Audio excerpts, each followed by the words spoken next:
February 28, 1997. A shootout at the Bank of America in North Hollywood, California. Bank robbers dressed from head to toe in body armor storm the bank. As police surround the building, the robbers calmly walk out, machine guns blasting. The handguns the police use can't penetrate their body armor, so the criminals casually make their getaway. Though it seems there's nothing police can do to bring them down, the robbers are eventually mortally wounded after the police buy more powerful firearms at a local gun store. But patrol officers did not have any weapon in the field that was able to penetrate that vest. Now they do. Ever since the North Hollywood shootout, they've given patrolmen better handguns so he can defeat the body armor that the suspects were wearing. As the Bank of America shootout and subsequent rearming of the Los Angeles Police Department illustrates, the age-old duel between weapon and shield rages on. Today's weapons, of course, are ballistic, and the shields are bulletproof. In the midst of this covert world of top-secret technology and scientific testing lies an amazing array of materials which can stop even the most powerful bullet. The technology is so advanced, it is invisible. Everywhere we look, though we may not see it, there is protection against gunfire.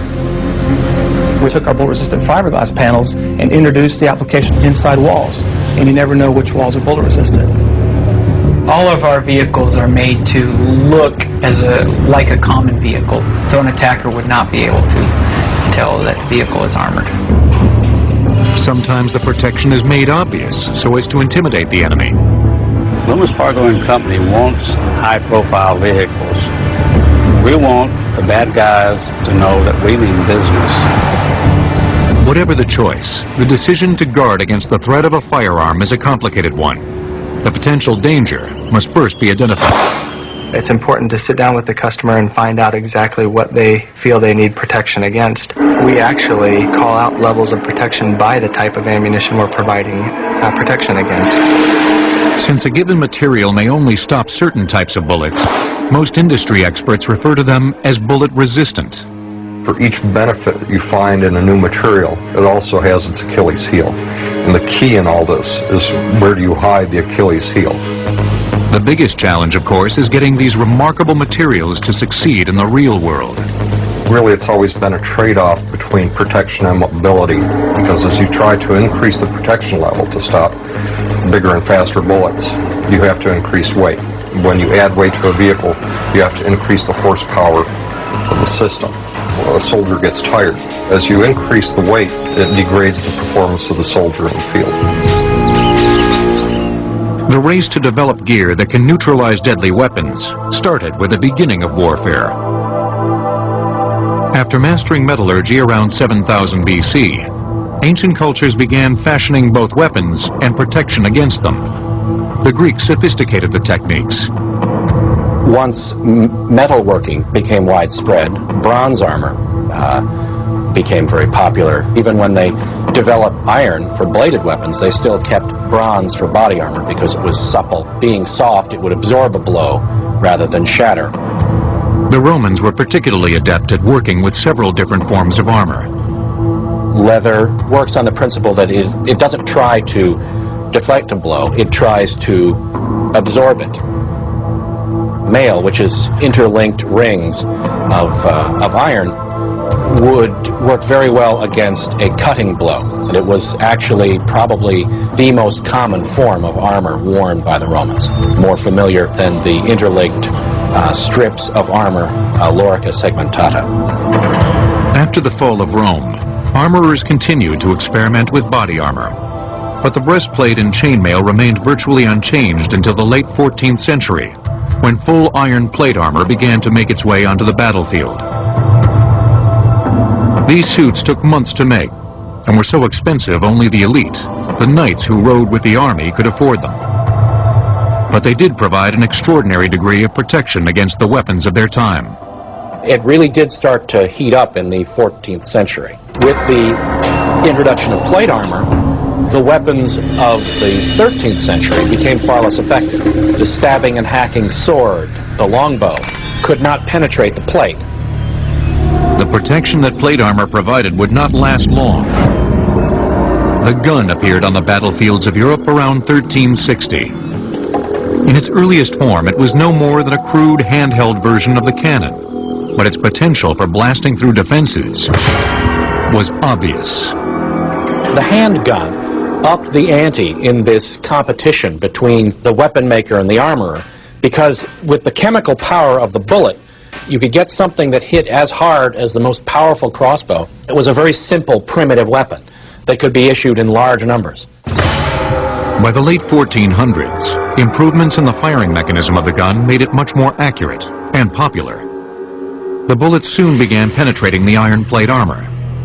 It seemed the suits, only 1/8 of an inch thick, would soon become obsolete. But resourceful armorers developed a better protection by adding more carbon to the iron, forming a rudimentary steel.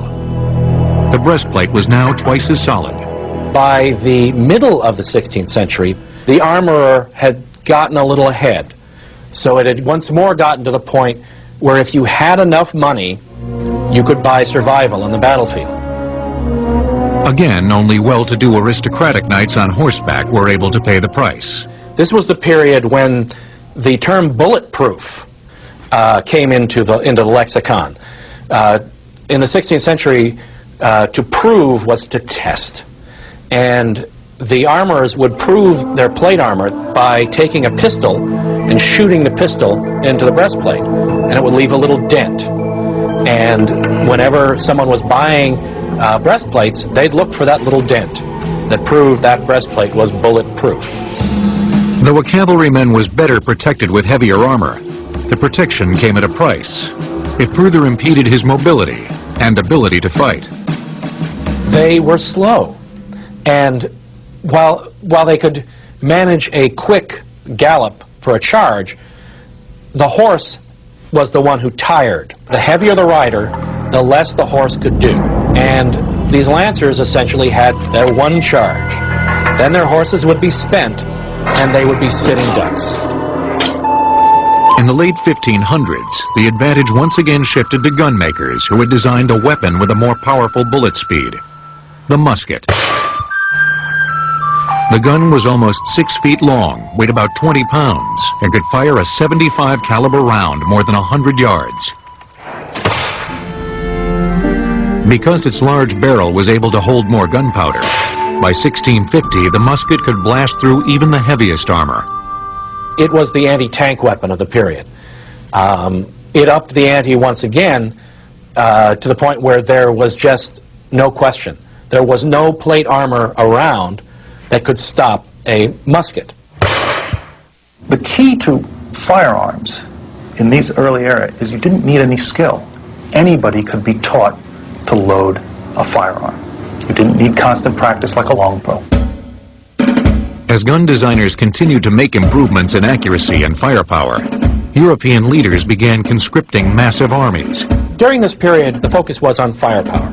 The commanders, who had a very scientific view of warfare, didn't want to distract from that purpose. So they tried to make the soldier a shooting machine.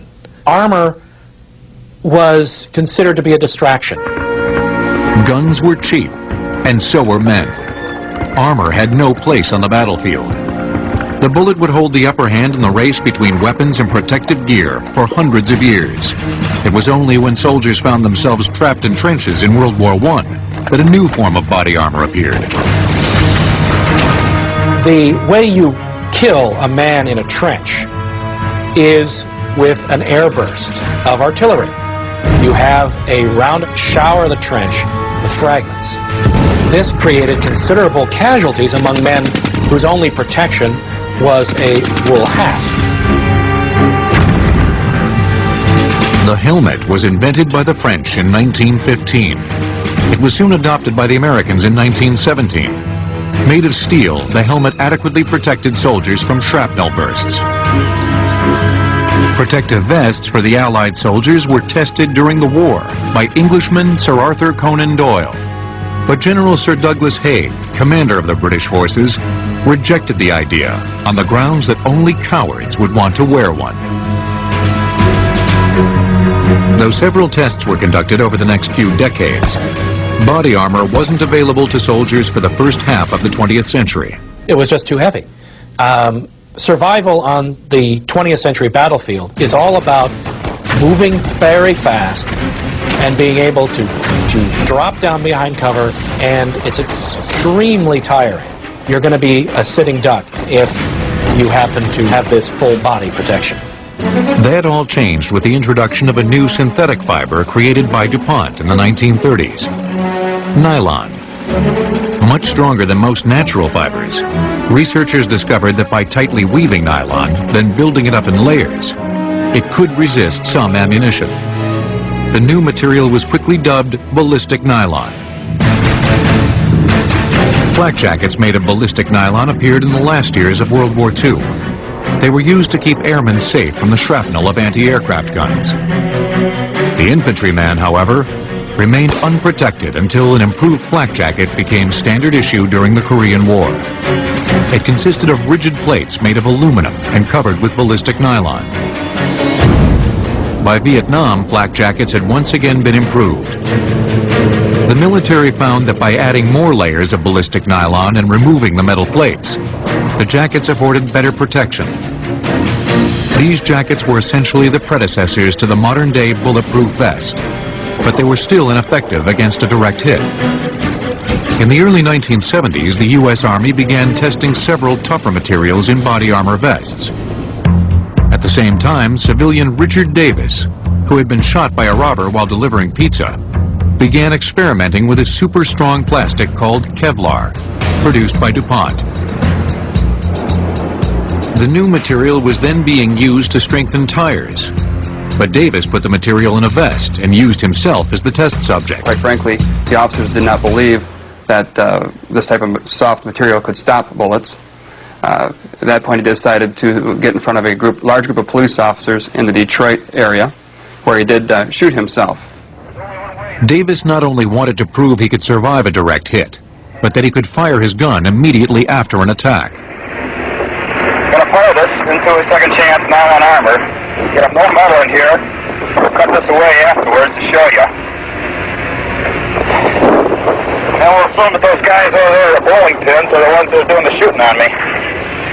And if the shock is not enough to knock me out or kill me, we'll try to kill the bowling pins and find out whether this thing works or not. If it does, we can save 1,000 men in the next 10 years. If it doesn't, they're going to die as I will.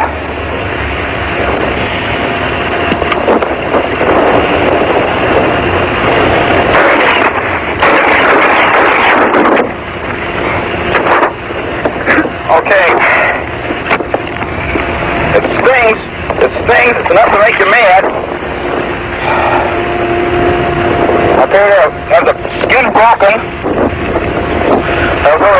The daring all-or-nothing experiment was a success.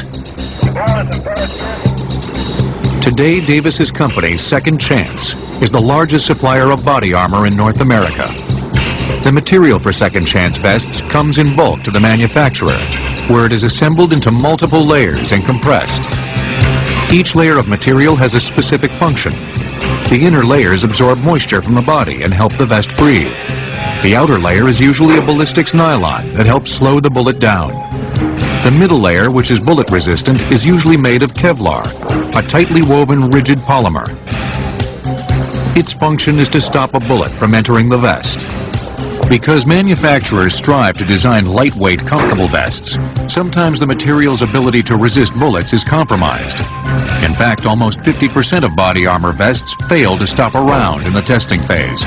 And so scientists must continually try to develop better materials and designs. Up next, the science of stopping a bullet. The saying, "a flash in the pan," originated when gunpowder in the firing mechanism of a musket rifle was ignited and quickly burned without launching the bullet.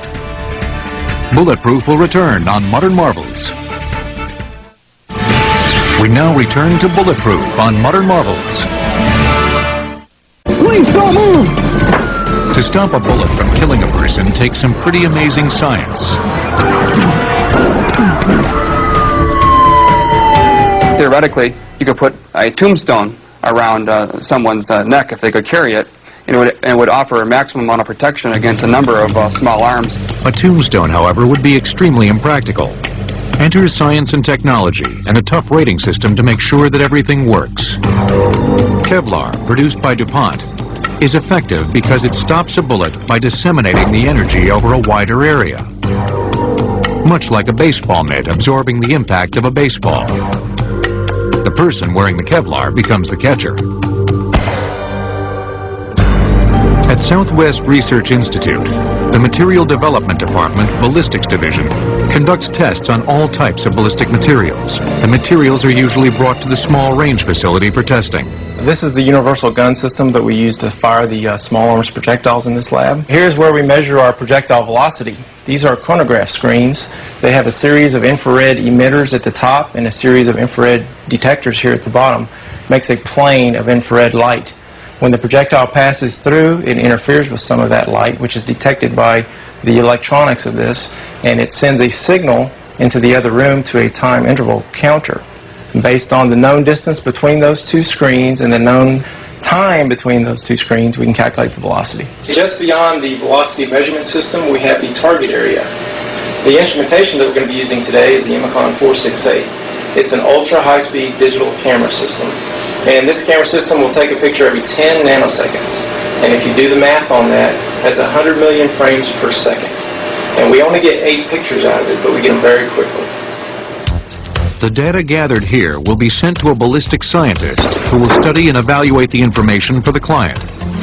My role in ballistics research is looking at the ballistic event from a numerical simulation point of view. We do large-scale computations. The first simulation shows a round hitting a hard steel plate, and this is a ball round. It's filled with lead, as you can see. That's the yellow color. And as the round comes down and hits the hard steel plate, you'll see that it begins to deform a lot. That's because the steel plate is strong and it doesn't want to bend. But the bullet's moving very fast, and it continues moving even though the front has stopped. The Institute also studies what happens when a material doesn't stop a bullet. Here we design new armors, and because of that, a lot of our tests, you actually have a perforation of the armor. The bullet goes through because we're really pushing the limit on how light we can go in new designs, ideas like that. Because of that, when we run a test, we compare those things. Like, what happened inside that target plate? Why did it end up failing? Where did the failure start? The Southwest Research Institute is also studying a promising new class of materials, high-tolerance ceramics, which don't shatter, but as of now are too heavy for most situations. We also did a test where a hard ceramic element completely defeat an armor-piercing round. Ceramics are very hard, and as long as they can be kept intact, they're able to completely defeat a round without any deformation or failure of the target. And as we look at that kind of information, we're able to build up a complete picture of what happened to this armor, and through that we're able to design a better armor, one which will stop the round. When the test results are in, the information from labs like these is sent to the government. A rating system has been established to certify that body armor meets certain standards. The program is under the jurisdiction of the National Institute of Justice, or NIJ, governed by the Department of Justice. If it passes, it comes back to us and we issue the certification documents, which goes back to the manufacturer, and we put them in our database so we can attest that they have in fact passed. Testing for military protective gear proceeds quite differently. A company that makes a product for the government must follow strict guidelines. Ceradyne, located in Southern California, produces a large portion of the military's hard body armor.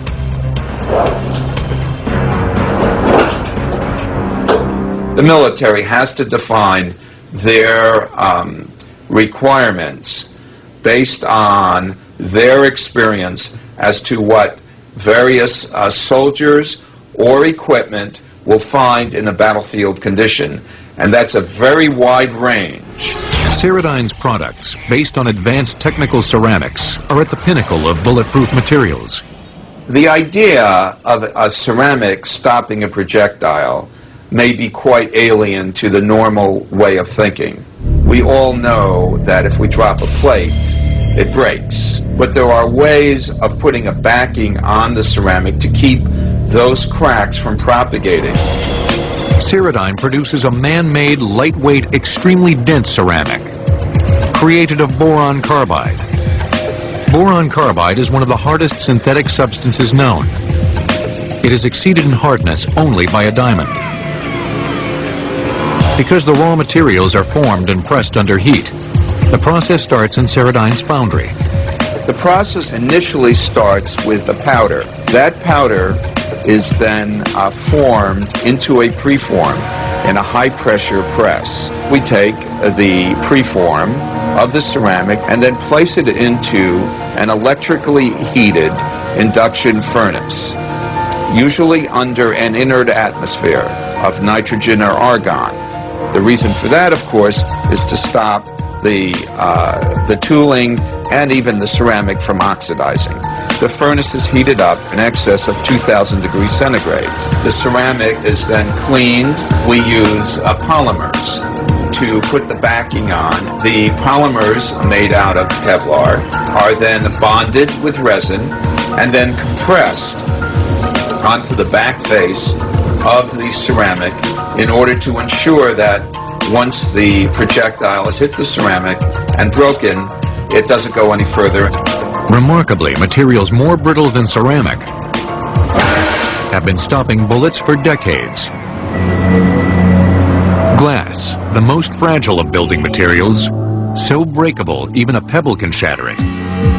But when glass is combined with a thin layer of polycarbonate made from plastics, it can effectively stop a bullet. It too becomes essentially transparent armor. You need multiple sheets because you don't want the fractures which start at one side to run all the way to the other. So we have an impact happening and we want to try to localize the damage to the glass so that it actually takes many layers, but it doesn't break all the way through.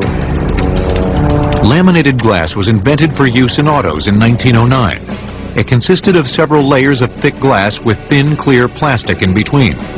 The layers were bonded together by heat. The glass was used in airplane windshields during World War I, and by the 1920s, in police vans and armored cars. But it wasn't just the cops who used bulletproof glass. Wealthy criminals also paid to have the glass installed in their cars for protection from the police. The armor had one flaw, though.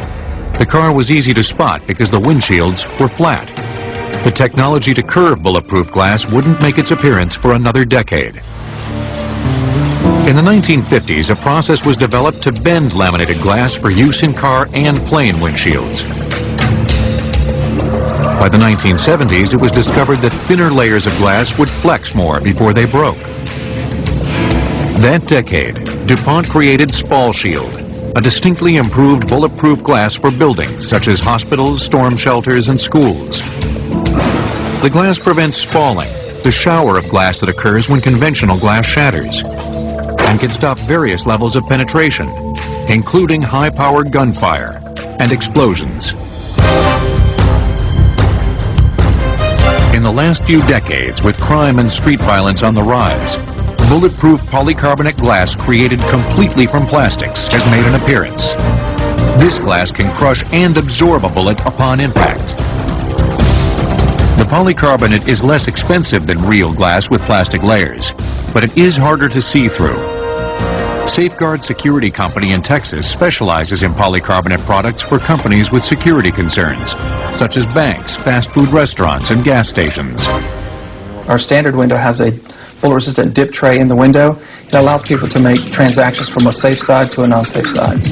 We also make bullet-resistant transaction windows that have transparent hopper devices that allow you to actually see bigger packages transferred from one side of the window to the other. Though it's sometimes difficult to detect bullet-resistant glass, it's virtually impossible to know whether a material similar to Kevlar has been hidden inside walls. Armortex, a division of Safeguard Security, fortifies walls and doors with a lightweight bullet-resistant barrier. Bullet-resistant fiberglass was introduced into the industry because it needed a new option for bullet-resistant protection. At that time, there were only two options, bullet-resistant Kevlar and bullet-resistant steel. Bullet-resistant Kevlar was too expensive, and bullet-resistant steel was very difficult to install, and it was very heavy. Our product is very nice because it's very light and it's easy to install. This is where the bullet actually penetrates here, and the panel is designed so that the resin and the glass will separate at impact, and as it does, it absorbs the projectile here. Safeguard Security houses the complete manufacturing process for these super tough panels. Textile looms weave together the starch oil ballistic grade fiber. We start with the fabrics in our own textile operation, and we take a special woven roving that we've designed. It's got a special amount of yarns per inch of material that allow us to, in conjunction with bullet-resistant resins that we use, to make a flat, rigid panel. When finished, the panels are sold separately to reinforce walls and installed into metal doors that are also manufactured on site. What we do there is we take a metal skin, we put the fiberglass in the core of the door, and we put another skin over that, and we weld it closed and make a hollow metal door. Wooden doors are fortified too. They are designed to look like any ordinary wooden door. Would-be criminals wouldn't know the difference. We take our bullet-resistant fiberglass panel, and we adhere wood on both sides. Then we take a wood veneer and adhere it to that. Then we take that compound, we put it into a press to make sure it's perfectly flat and that the laminate is securely fastened to the door. Then we take it out of the press and we install it on a frame. While criminals may not know if a wall or door will stop a bullet, the sight of an armored truck is deliberately designed to leave no doubt. Up next, Armor takes to the road. Bulletproof glass can withstand a round of gunfire exerting well over 150,000 pounds of pressure per square inch. Bulletproof will return on Modern Marvels.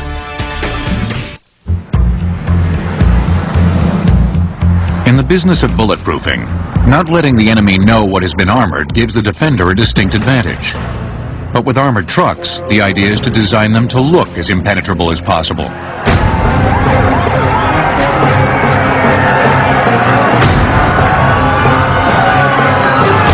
SWAT teams rely on highly fortified, highly intimidating vans called personnel carriers.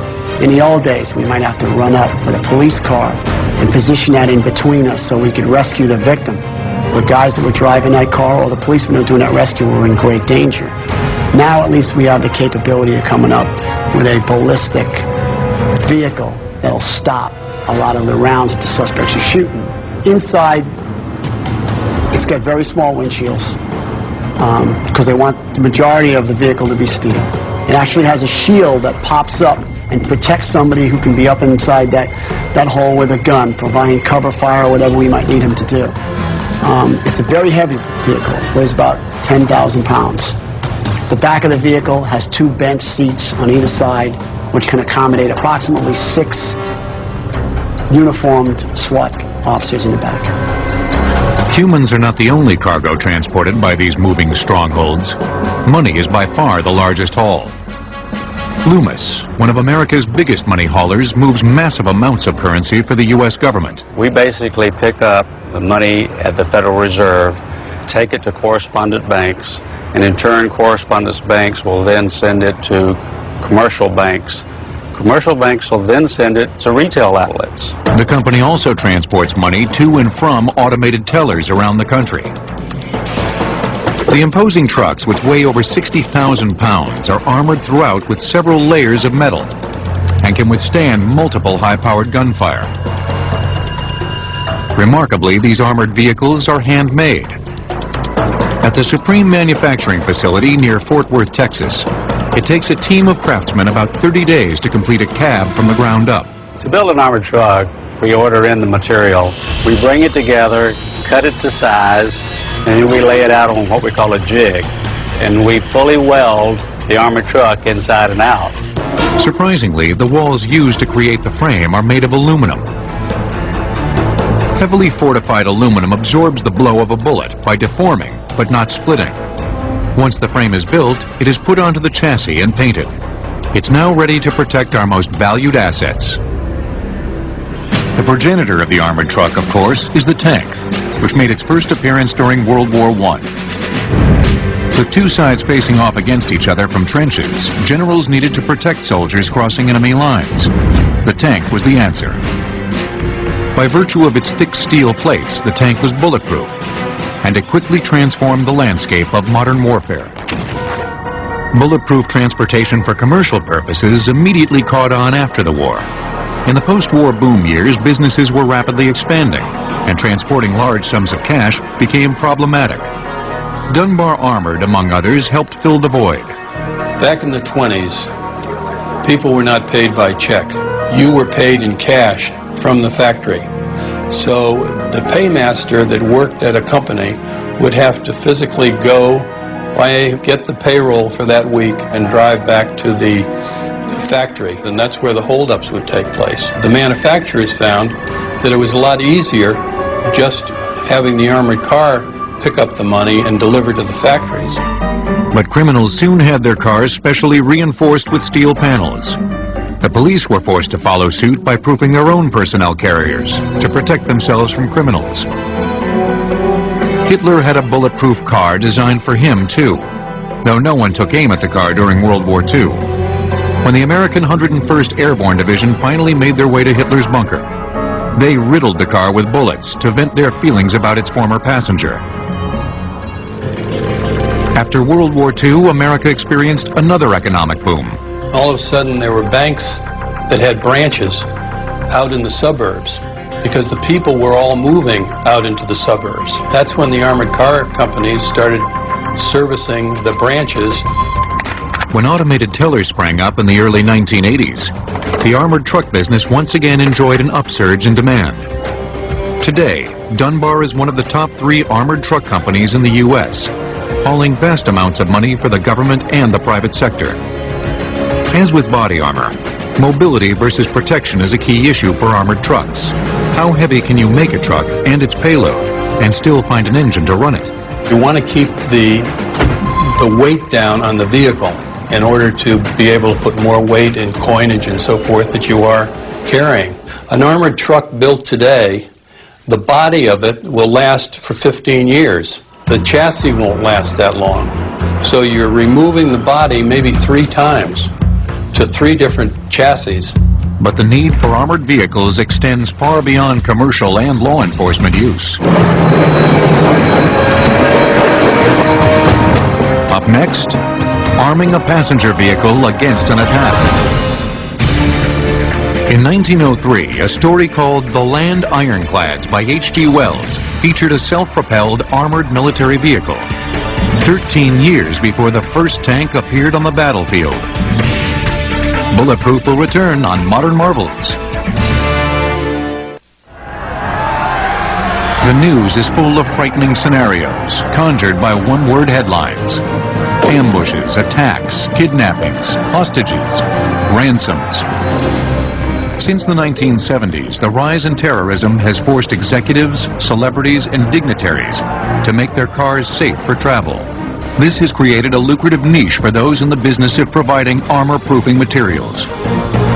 Texas Armoring in San Antonio, Texas, fortifies passenger vehicles for a range of situations and threat levels around the world. In the United States, the market is growing fast. Most of the clients in the United States have been political figures or religious leaders. As always, balancing protection against mobility is the critical challenge. How to armor a car against heavy gunfire and still have it drive with the ease and maneuverability of a regular car? You are adding 1,500 or 2,000 pounds to a vehicle. The weight added to the vehicle would prevent problems with the suspension, the braking system, but a lot of those we correct when we armor a vehicle. Armorers today are always searching for lightweight materials to lessen the load.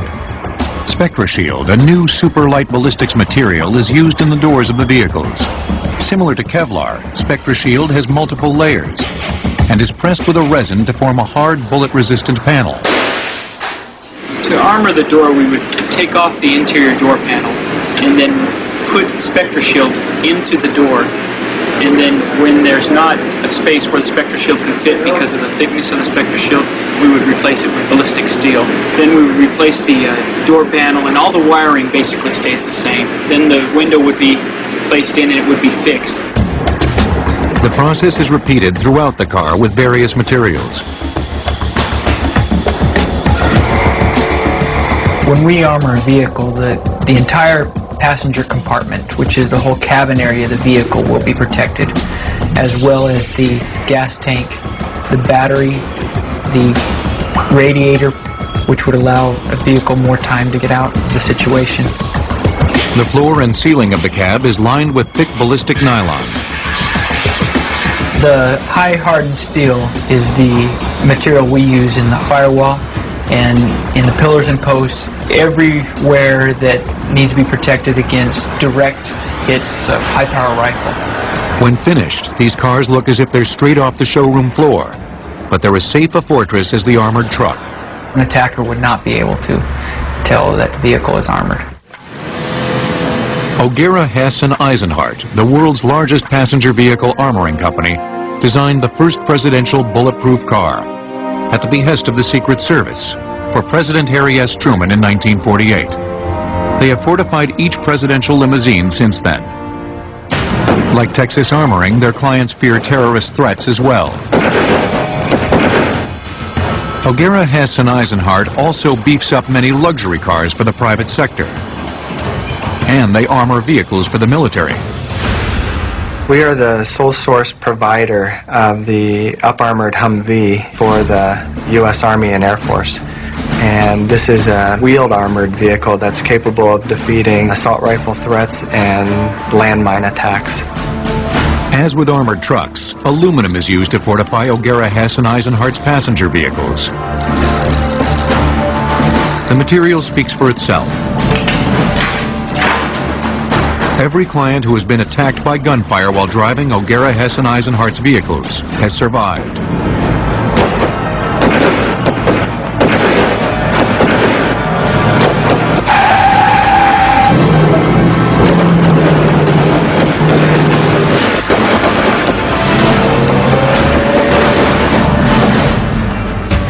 Some clients in the armored car market require the ability to shoot back at an attacker. Ibis Tech in Pennsylvania has created a remarkable bulletproof vehicle with a remote-controlled large-caliber gun that can do just that. The company produces about 100 trucks a year with an asking price of up to $500,000. Ibis Tech has developed the Cobra Viper in response to known threats in particularly the Middle East. Our objective was to provide security and protection which does not look offensive in nature. The gun is controlled from the passenger side of the vehicle. It is fully stabilized. It has gyroscopes that determine the movement of the vehicle, the movement of the weapon as it's being fired, so that it stabilizes the system so that you get very accurate fire, even on the move. The high-caliber machine gun can strike a target. Viper commencing fire in 3, 2, 1. Over 1,000 yards away. Though one car company offered to install a machine gun in a bulletproof car they were fortifying for Pope John Paul II, the Vatican respectfully declined. It was decided it wouldn't look good to see the Pope blasting himself out of harm's way.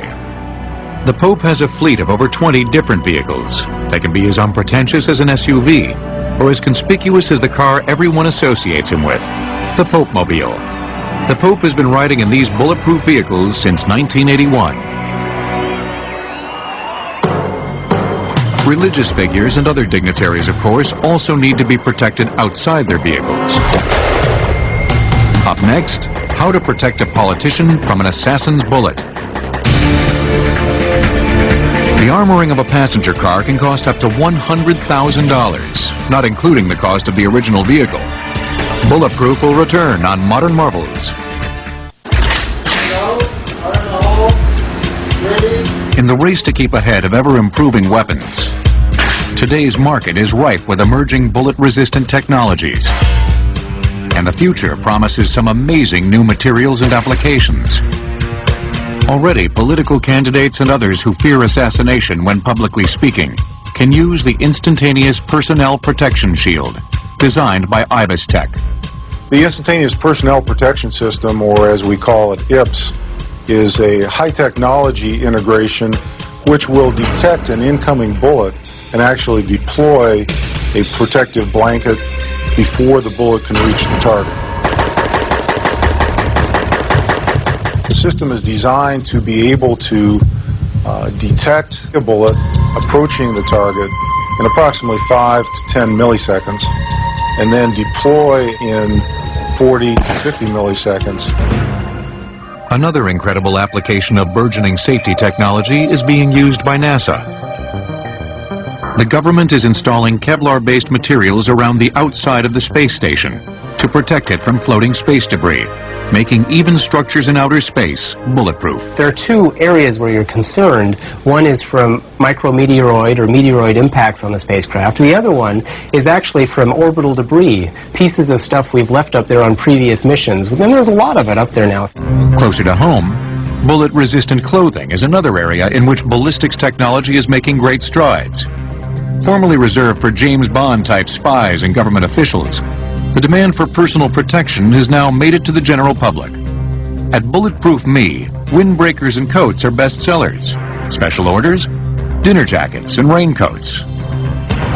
In the future, some bullet-resistant materials could be harvested from nature.